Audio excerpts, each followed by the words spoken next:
Idaho Matters is brought to you in part by St. Luke's Pharmacy, now offering free home delivery. For daily medications or one time prescriptions, home delivery is easy to set up. It's convenient and safe. St. Luke's Pharmacy, now delivering to your doorstep. Information on how to get started at stlukesonline.org. Family, work, school, you've got a lot going on. I'm Aisha Roscoe from NPR. We know you're busy, so we've made staying informed easy. The Boise State Public Radio mobile app is a hassle-free way to keep up with the latest news and stories.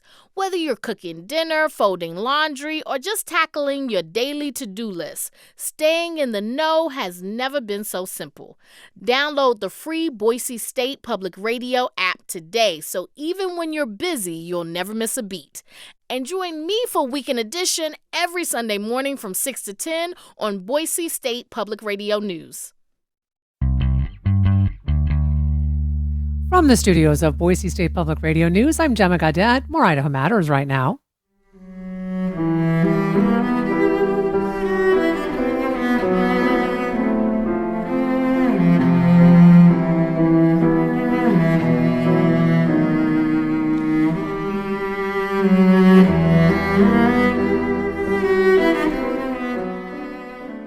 For the last 36 years, classical musicians have been traveling the U.S. playing free concerts for students and seniors, often in rural areas, performing everywhere from schools to senior living centers, churches, and hospitals. It's the mission of the Piatigorsky Foundation to enrich community life by bringing professional musicians to underserved areas, and they bring that music to more than 10,000 people every year.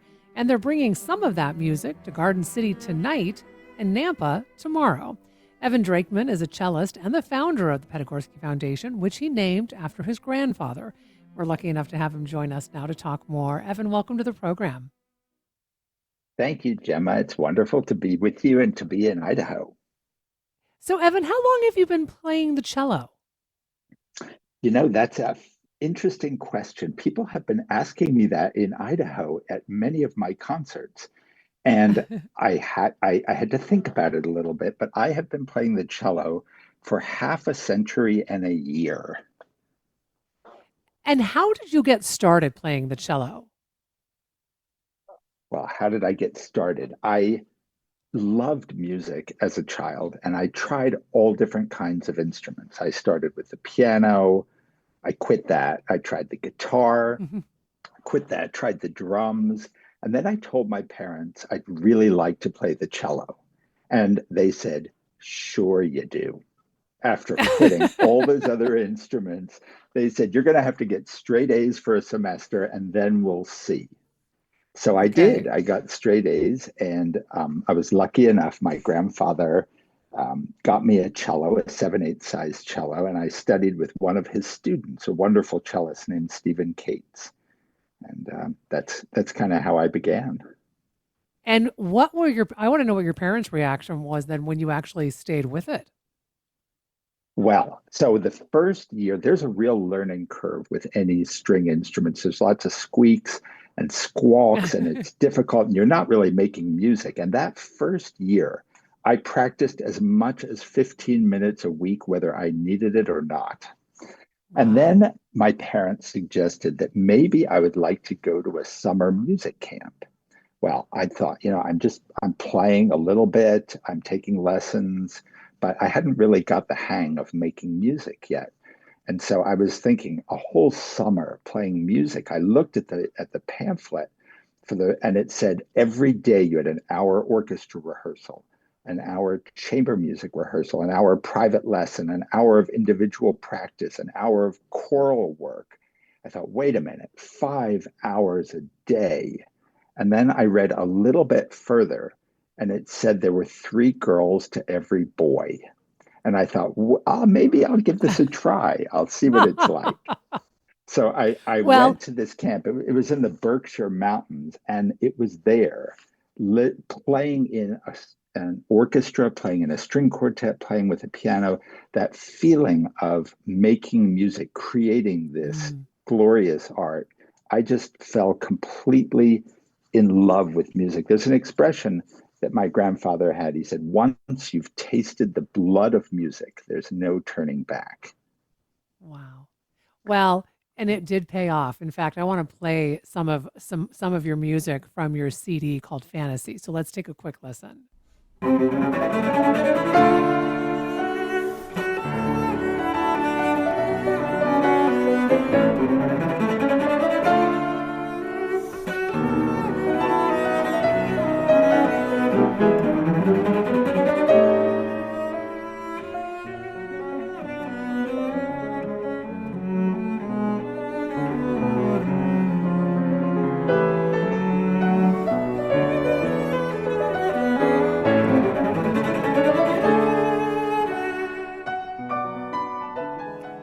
And Evan, you've played all over the world. I mean, we're talking Kyiv, St. Petersburg, Odessa for some really big symphonies. How did you start bringing music to hospitals and senior living centers around the United States? I went to a bunch of different music schools, and when I graduated and with my bachelor's degree from the Curtis Institute, you end up sitting in your apartment waiting by your phone for someone to ask you to play. And you need that contact. You need an audience to really grow as an artist and to learn how to communicate music to other people.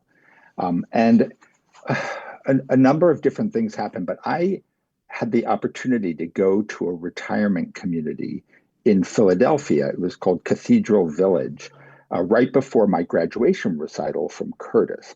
Now, Curtis is a sort of venerable institution, and they have a very fancy and important concert hall, and that's where you play your graduation recital.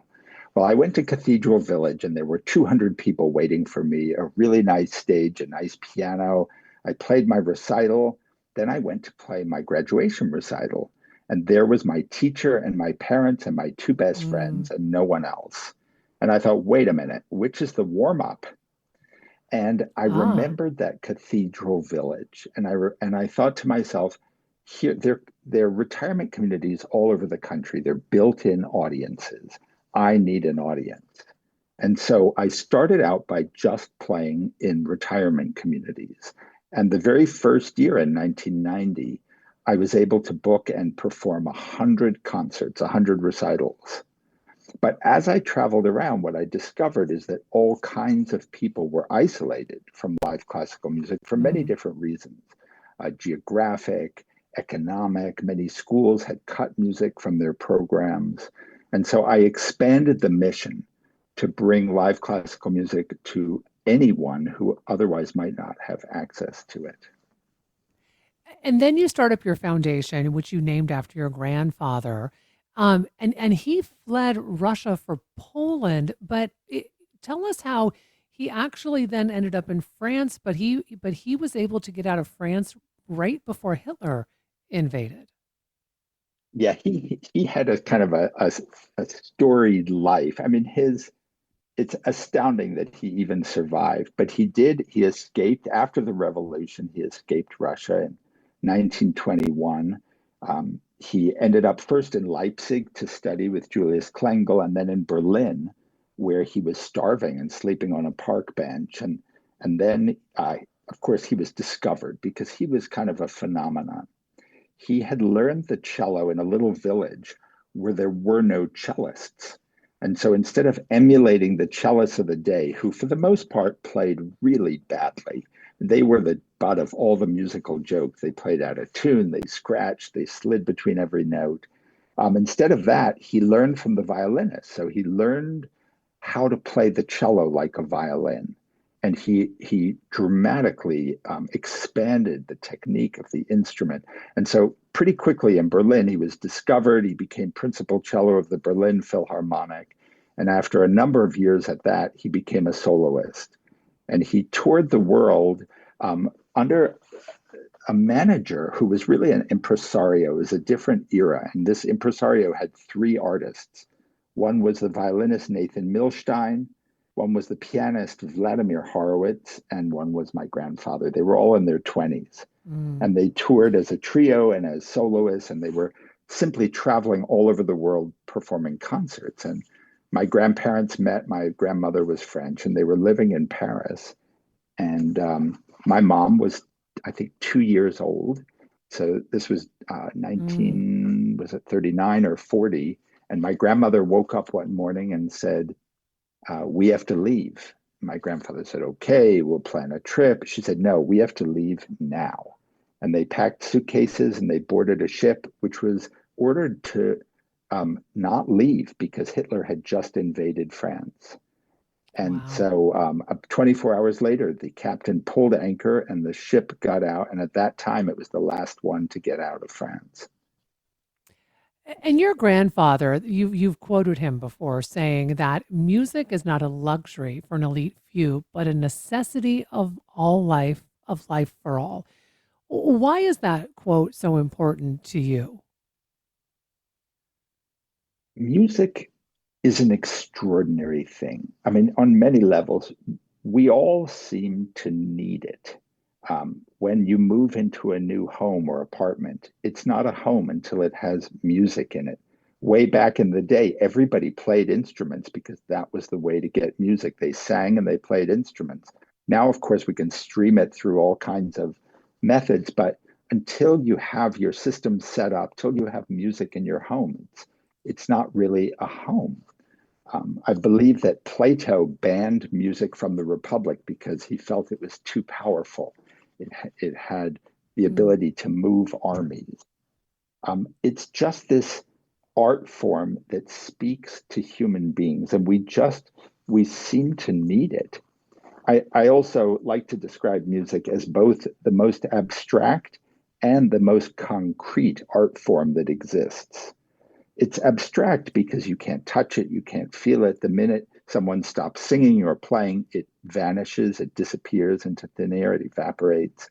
And yet, it is so concrete that all humans seem to understand it innately. The great composer Richard Strauss once said that he could compose a menu and you would know what was for dinner. mm.